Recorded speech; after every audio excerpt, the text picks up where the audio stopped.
There are moments when sport produces something that transcends the result. A goal, a trophy, a tournament. These things are significant, but occasionally, a team comes along that changes not just what happens on the pitch, but what people believe is possible on it. Spain at the 2010 World Cup in South Africa was such a team. They did not simply win the tournament.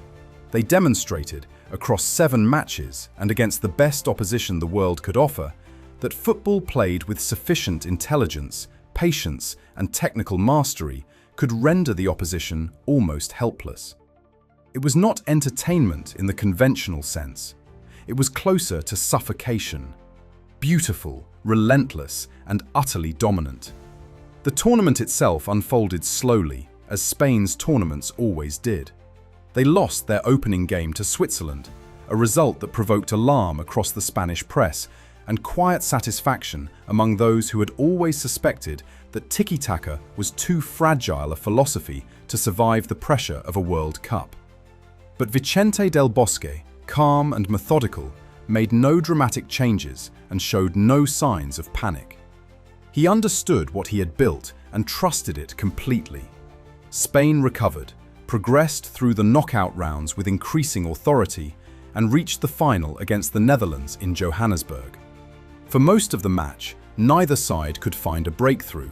The Dutch, under Bert van Marwijk, had decided that if they could not outplay Spain, they could outmuscle them, and the game grew increasingly physical and occasionally brutal. Then, in extra time, Andrés Iniesta received the ball just inside the Dutch penalty area and struck it with the outside of his right foot into the bottom corner. A moment of pure, quiet genius in the loudest possible setting. Spain were world champions for the first time in their history. To understand what that meant, it helps to understand where Spain had been.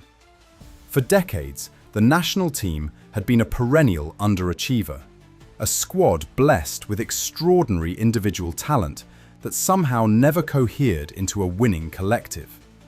The trauma of repeated tournament exits had become almost a defining national characteristic. Then, gradually, something changed. La Masia, Barcelona's academy, began producing players of a type and quality that the game had rarely seen. Xavi Hernandez and Andrés Iniesta arrived within years of each other, two midfielders whose understanding of time and space on a football pitch bordered on the philosophical. Sergio Busquets followed, the pivot around whom everything rotated, a player so effective at making himself available and so disciplined in his positioning that opponents frequently failed to notice him until it was too late. Alongside them stood Iker Casillas, the captain, a goalkeeper whose reflexes and leadership had made him the most respected in the world. Carles Puyol, fierce and unconditional in his defending, organized the backline with the authority of a man who understood that the foundation of everything was not allowing the other team to score. Gerard Piqué provided elegance and composure alongside him. Sergio Ramos, still only 24 at the time, brought aggression and technical quality in equal measure.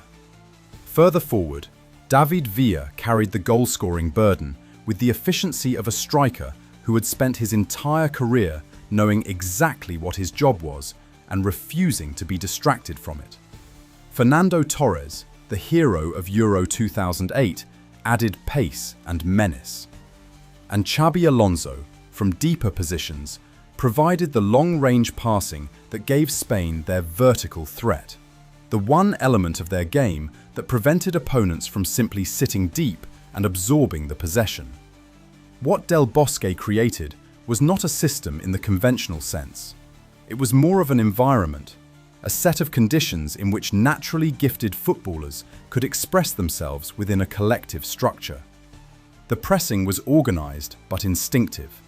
The passing was programmatic but never mechanical.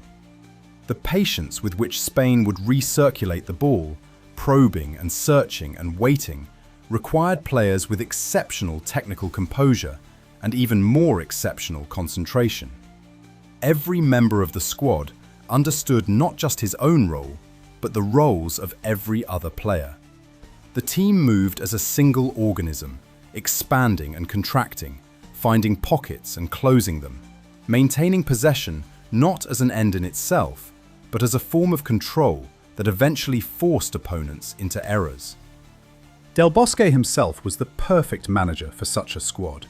He did not impose himself on the players, he managed the environment around them, settled disputes with quiet authority, and gave the senior players the trust and latitude they needed to express their intelligence on the pitch. He had won everything there was to win with Real Madrid, and brought to the national team a confidence in his own methods that communicated itself to the squad. Under his management, Spain also won Euro 2008 and Euro 2012, making them the most successful international team of their era, the only side in history to win 3 consecutive major tournaments. The decline, when it came, was sharper than anyone expected. The 2014 World Cup in Brazil was a disaster of almost theatrical proportions.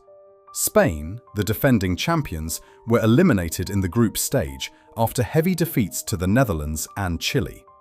The team that had seemed invincible 2 years earlier suddenly looked slow, predictable, and desperately short of the forward pace that could threaten modern defensive structures. The golden generation had aged together, and the physical drop-off was happening to multiple players simultaneously. There were no ready replacements because there could not be. Xavi, Iniesta, and Busquets were not merely excellent footballers, they were a once-in-a-generation combination, and the idea that a like-for-like replacement existed anywhere in the world was always a fantasy. Tiki-taka also became a victim of its own success. Coaches across Europe had spent years studying Spain and devising ways to neutralize them. High pressing, quick transitions, and compact defensive blocks all proved effective against a system that relied on time and space to operate.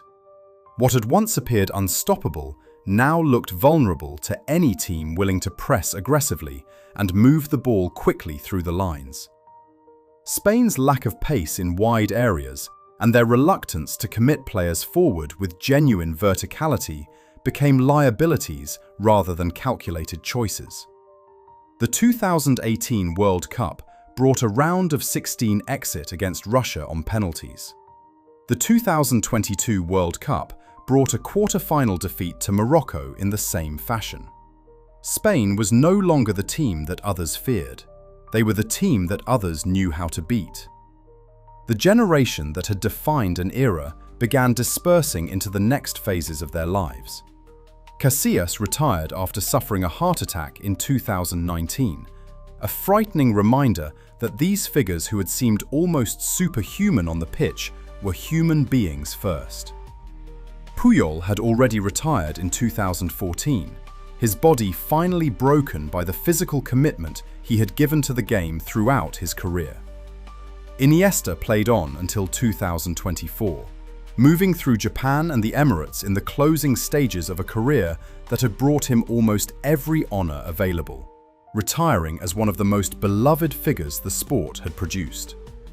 Xavi took his football intelligence into coaching, managing Barcelona with the intensity of a man for whom the game is not merely a profession, but a calling, stepping down in 2024 after a turbulent final season.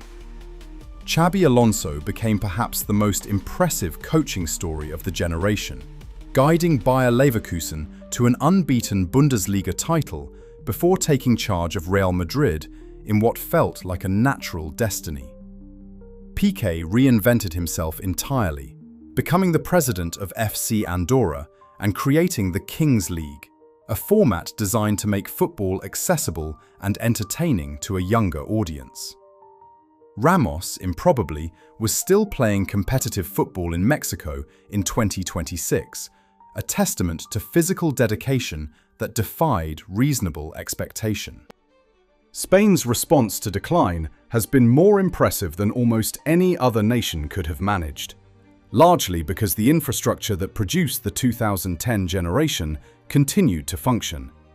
La Masia kept producing. The federation maintained its commitment to technical development, And gradually, a new generation emerged that was not trying to replicate the old one, but was building something different on the same foundations. Pedri arrived with a passing ability and spatial intelligence that drew inevitable comparisons to Iniesta. Gavi brought energy and aggression. Rodri, deep and disciplined, provided the pivot role that Busquets had made his own. Then came Lamine Yamal, 17 years old and already playing with the confidence of a man who had spent a lifetime in big stadiums, and Nico Williams, whose direct running and pace gave Spain the vertical threat they had lacked for a decade. This new Spain won Euro 2024 with a style that was recognizably Spanish in its possession and structure, but meaningfully different in its directness and speed. They were not trying to be the 2010 team. They were trying to be the 2026 team, and the distinction mattered enormously. The shadow of greatness can paralyze as easily as it can inspire, and the fact that the current generation has found its own identity, rather than living in permanent comparison to its predecessors, is perhaps the most encouraging sign of all. The story of Spain between 2010 and 2026 is ultimately a story about what happens when a nation produces genuine excellence, watches it inevitably fade, and then finds the discipline and the humility to rebuild rather than simply mourn. The 2010 team changed how the world thought about football. They demonstrated that control, patience, and technical mastery could overcome pace, power, and traditional athleticism. That lesson has been absorbed into the global game permanently. And the new Spain, playing faster and more directly, but still built on the same technical foundations and the same collective intelligence, suggests that the lesson has been absorbed at home too. The golden generation won the World Cup. The generation that follows them may yet prove that the most important thing they built was not a trophy, but a culture.